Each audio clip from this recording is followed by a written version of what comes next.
घर के खाने पे, घर के खाने का मैं पूछना चाहता हूँ कि क्या पकता था? जैसे हमारी तरफ ना दाल चावल मैं बड़े शौक से खाता हूँ, वो पकते ही बताता हूँ एक बढ़िया चावल पकते थे। आज मैं बताता हूँ आपको। बताएं भाई साहब। देखिए बट साहब, माँ जो थी ना, माँ वो हर बच्चे के मिजाज को समझती थी। हाँ कि हमारे बच्चे, मेरे बच्चे क्या पसंद करते हैं जी। वो उनकी पसंद के खाने बनाती थी, खुद ही कहना नहीं पड़ता था। देखिए हम कश्मीरी लोग हैं माशाल्लाह, कश्मीरी फैमिली हैं, लोगों को खाने हमने बताए कैसे पकते हैं और कैसे खाते हैं। हाँ जी। आपको याद है हम तो पतीलों में खाते थे, उसमें परातों में लगे खाते थे, परातों में खाना खाते थे सारे, एक ही परात में सारे बहन भाई खाते थे, परात में खाते थे। और उसमें देखें बड़ी चावल, बड़ी चावल, अच्छा दाल बता कहते थे, दाल बता कहते थे, बड़ी पत्ता, बड़ी पत्ता और चीज, दाल बता और चीज है। अच्छा, चने की दाल और चावल जो थे उसे दाल बता कहते हैं, उसे दाल पत्ता कहते हैं। हाँ जी, बड़ियाँ होती हैं वो उस दाल में बनती हैं, चने की दाल में, चनों की दाल में पड़ती हैं बड़ियाँ। वो बड़ियाँ जो होती हैं वो गोश्त की तरह बन जाती हैं। हाँ जी, ठीक है, हाँ जी, उसे कहते थे बड़ी पत्ता। बड़ी पत्ता, ठीक है जी। चावलों को पत्ता कहते थे, चावलों को पत्ता, क्योंकि वो पत्ता, पत्ता या पत्ता कहते थे, बड़ी पत्ता। और फिर एक कश्मीरी डिश थी बड़ी मशहूर कि जिसमें पूरे पूरे शलजम जो थे ना उनका शोरबा। हाँ मैंने खाया। ठीक है जी, शलजम गोश्त, हाँ जी, शलजम, उसे बड़ी बड़ी बोटियां डालनी, हाँ, उसे कहते थे शबदेग। वो शबदेग बनानी, मुख्तलिफ जो थे सालन, पहले तो इतना ये थी नहीं वैरायटी। बचपन का खाना कोई याद है आपको? बचपन के बहुत सारे, मेरी माँ अल्हम्दुलिल्लाह आलू वाले पराठे, चीनी वाले पराठे, ऐसी ऐसी चीजें, चूड़ी वाला पराठा बड़ा जालिम होता फिर था। अच्छा चूड़ी देखें आज, चूड़ी जब खाते थे ना, वो माँ ने क्या करना, ने कहा अभी ये खा नहीं रहा, क्रिकेट खेलता है, ये कर दें वो कर दें, तो उसने क्या करना है, बोला बोला पराठा बनाना और उसके छोटे छोटे पीस करके ना उसमें देसी घी और चीनी डाल के ना उसकी चूरी बनानी हाथों के साथ गूंद के, हाथों से उसने, फिर उसने कहना ये खाओ, हम खा जाते थे। ठीक है जी, बड़े शौक से चूड़ी।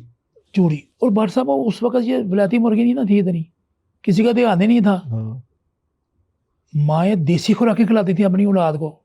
ऐसे ही है, मुझे याद है देसी मुर्गी वहीं सब तब आती थी जब कोई बीमार होता था ना, और तो मुर्गी तब आती थी। और आप ये देखें कि देसी घी भी माएँ घर बनाती थी, दूध से बलाई उतार लेनी, उसे इकट्ठे करते रहना, फिर वो जब इकट्ठी होनी तो वो चूल्हे पर आके उसकी मलाई उसका मक्खन बना लेना, उसका मक्खन लहदा निकाल लेना और उसका घी लहदा निकाल लेना और फिर लाल लस्सी, वो 3 चीजें निकलती उसमें। वो उस लस्सी की हम कड़ी बनाते थे। हाँ जी, और वो खट्टी लस्सी होती थी, कड़ी बनती थी। वो जो खट्टी लस्सी है ना वो कड़ी में इस्तेमाल होती थी। हाँ जी, कड़ी वो पकोड़े तलने, वो कड़ी बननी जब, और कड़ी चावल, ये कश्मीरियों की डिशें हैं सारी, कड़ी चावल।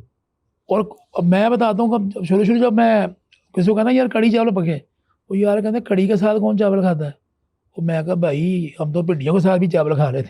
तो बात यह है कि वो खाने, वो लज्जत थी एक माँ के हाथ की। भाई साहब मुझे याद है मैं किया गोश्त पका होना, घिया चटनी के साथ ना वो उबले हुए चावल, फिर इवन अरबी बताऊं के साथ उबले हुए चावल। अरबी बताऊं आपको पता है कि कितने जबरदस्त बनते थे। अरबी बताऊं सर, वो माँ के हाथ का खुलूस, वो मोहब्बत और प्यार, वो बचपन, क्या बात है।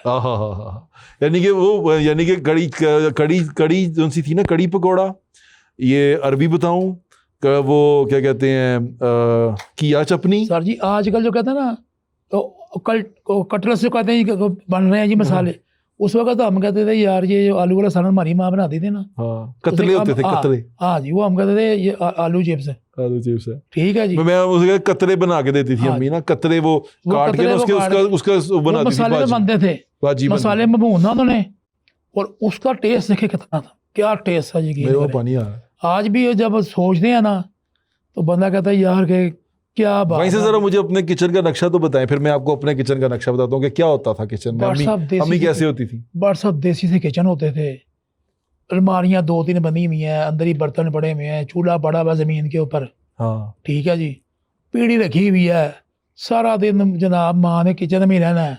एक बच्चा आ रहा है उसको रोटी बना, अच्छा रोटी ताज़ी बना के देनी, रोटी ताज़ी बना के देनी। अच्छा मैं ये नहीं था कि रोटियां बना दी हैं वो जो आएगा तो खा लेगा, नहीं। माँ बैठी हुई है, जो बेटा आया है, बेटी आई है, कोई कॉलेज से आया, कोई स्कूल से आया, रोटी ताज़ी बना के देनी, रोटी ताज़ी मिल रही है। उसी वक्त आटा गूंद के रखना है, उसी वक्त रोटी बना के माँ ने देनी कि उधर ही बैठ के किचन में पीढ़ियाँ पड़ी हुई हैं पीढ़ियाँ पड़ी, और उन्हीं पीढ़ियों के ऊपर बैठ के वो खाना खाना, पीढ़ी पे बैठ के खाना हाँ, है। रात का खाना हम सारे इकट्ठे खाते। हाँ जी, ऐसे ही रात का खाना ये होता था कि सारे, क्योंकि हम स्कूल गोइंग थे सारे बच्चे, ये बहन भाई सारे, रात सारे रात को फिर हम सारे, और मुझे आज भी याद है बट साहब हम मैंगो लेके आते थे और रात को जनाब हम निकले शिकरे पहन लेनी, टब वो टब में डालने मैंगो शैंगो डाल के जनाब साहब ने ऐसे आस पास बैठ जाना और मैंगो खा रहे हैं। क्या खूबसूरत माहौल था वो, क्या टेस्ट। आज भी यकीन करें, याद करके ना ऐसे लग रहा है जैसे मैं वहीं चला गया, पड़ी हुई हैं। कि जैसे मैं वहीं हाँ, चला वहीं गया चले गए। कि मेरी माँ किचन में बैठी है अल्हम्दुलिल्लाह, और वो पका रही है और उसके इर्द गिर्द छोटी पीढ़ियाँ पड़ी हैं, उन पीढ़ियों पे हम बैठे। माँ ने ये नहीं कहना मैं थक गई, स्टील माँ ने की ये नहीं छन्नी है। कहना किचन में गर्मियाँ है, आज ये जून चल रहा है या जुलाई चल रहा है, मैंने ये नहीं अगस्त चल देखा रहा ये है। कभी ना कि कभी माँ ने वो नहीं कहा थकी था, हो। कभी माँ ने नहीं कहा था कि मेरे सर में दर्द हो रही है मैं रोटी नहीं बना सकती। कभी माँ ने ये नहीं कहा था कि मैं सालन मैं आप खुद ही जाकर ले लो, बाजार से रोटियाँ ले आओ। वो कहती थी मेरा बेटा मेरे हाथ की रोटी खाए। और फिर उसको पता है कि ये बोटी कौन सी खाते हैं, ये मेरा बच्चा कौन सी बोटी ये खाता है, ये बस कौन यही सी है। बोटी खाता है। पर सब पहले गिनती की बोटियाँ, घर में 6 बंदे हैं तो 6 7 8 बोटियाँ डाल के माँ ने सालन बनाना, चलो कोई मेहमान भी आ जाता है। हाँ। ये थोड़ी था। सबको एक बोटी एक आलू। हाँ जी, और उसने अपने हाथों से डाल के देनी है। हाँ है जी, क्या खूबसूरत वो दिन थे, क्या खूबसूरत वो माहौल था। भाई साहब, वो जैसे वड़ी चावल की बात की ना, एक हमारे यहाँ वड़ियाँ चावल बनते थे। हाँ जी, बढ़िया चावल। वड़ियाँ चावल में ना चावल तैर रहे होते थे हाँ जी, हाँ और जी, वो हाँ जी। रोटी से खाए जाते थे। हाँ जी, ऐसे ही है। वो भी डिश खत्म हो गई। लोटे पोटे बनते थे भाई साहब हमारे घर में ना। एक भट्ट साहब बता क्या बात है कि माँ चली गई। अल्लाह ताला ने बड़ा करम किया वो आपके ऊपर कि आपकी वालदा को बहुत अल्लाह जिंदगी दे। आमीन आमीन। ठीक है, लेकिन एक एज होती है ना, हाँ वो किचन में नहीं उस तरह जा सकती। वो एक मेरी अम्मी, मेरी दादी बनाती थी लोटे पोटे ना, मेरे वाले हाँ साहब जी, बहुत शौक से खाते थे। अब ये यहाँ से मैं आपको एक बहू, एक माँ और एक बीवी का वो बता रहा हूँ। मेरी माँ को पता चला कि मेरे वालिद ना बड़े शौक से खाते हैं लोटे पोटे। हाँ जी, मेरी माँ ने वो बनाने सीखे मेरी दादी से, हाँ जी। और फिर मेरी वालदा वो बनाती होती थी लोटे अपने पोटे। साथ से सीखते थी जो भी।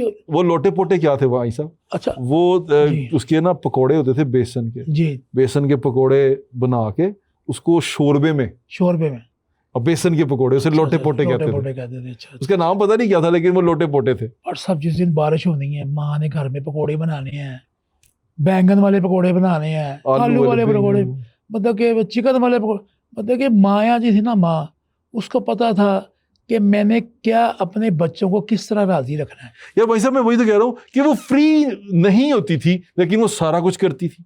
उसके पास कोई टाइम नहीं होता था। यानी कि आप देखिए, उसने कपड़े धोने, उसने बर्तन धोने, उसने फर्श धोने, उसने सारा कुछ ठीक करना, सफाइयाँ करनी, रोटियां पकानी, उसने सारा कुछ करना। बड़ों की खिदमत भी करनी, बड़ों की खिदमत भी करनी, दादी को भी देखना, दादे को भी देखना, अच्छा वालिद साहब के लिए चीजें करनी। और बात थी कि वालिद साहब नहीं आना, फिर माँ ने मेरे बाप की टांगे दबानी कि मेरा बंदा सुबह से गया शाम का घर आया, थका होगा, उसकी टांगे दबानी। अच्छा, ये वो चीजें जो हमने अपनी आंखों से देखी हैं। हाँ जी, देखी हैं जी। ये हम कोई कहानी नहीं सुना रहे जी, ऐसे ही। अब अपनी आप भी थी सुना रहे। अब ये हमने देखा है अपनी माओ को ये करते हुए। और आज जब हमारी बीवी, आप यकीन करें, मेरी माँ कपड़े भी इस्त्री कर रही होती थी। हम सारे बहन भाइयों के कपड़े इस्त्री करती थी। फिर मेरी बहनें बड़ी हुई तो मेरे कपड़े आज तक मैंने इस्त्री नहीं किए, मेरी बहनों ने इस्त्री की। मेरी भी बहन इस्त्री करती थी।